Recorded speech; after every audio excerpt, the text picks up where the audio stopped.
malheureusement, parmi les familles, comme je le disais tout à l'heure, c'est très rare qu'une famille n'ait pas, parmi les maladies psychiques sévères, hein, n'ait pas une tentative de suicide ou un suicide, malheureusement, qui aboutit. Et donc, les bénévoles chez nous, ils étaient frileux. Et donc, on a fait une formation avec Mathieu, et justement, pour faire en sorte que les bénévoles soient un peu armés pour recevoir les personnes qui se trouvent dans cette situation.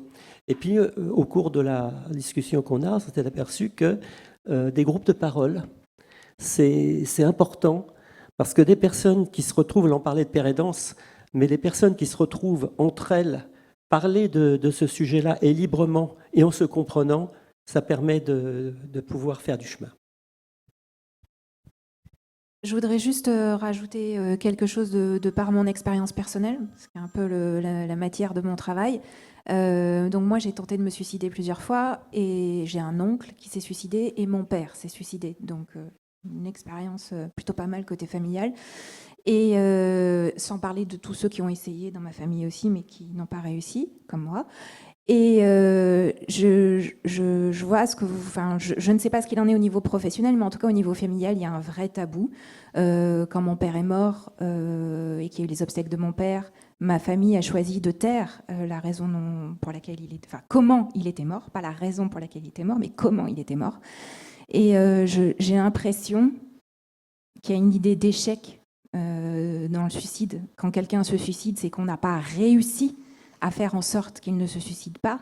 Et quand on tente de se suicider, c'est qu'on n'a pas réussi à trouver l'énergie, ou en tout cas, je sais pas, la ressource, quelque chose.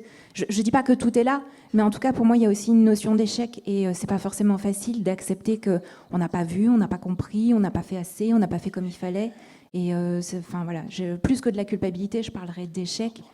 Ça n'explique certainement pas tout, mais en tout cas, côté familial, j'ai au moins ça.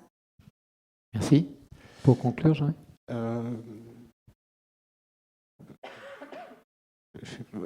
Enfin, il y a deux points. Donc, le premier point, en fait, c'est qu'on a participé avec un travail avec l'UNPS, le Centre de prévention du suicide Paris aussi, d'essayer de repérer, enfin, et d'autres acteurs, Suicide Écoute, enfin.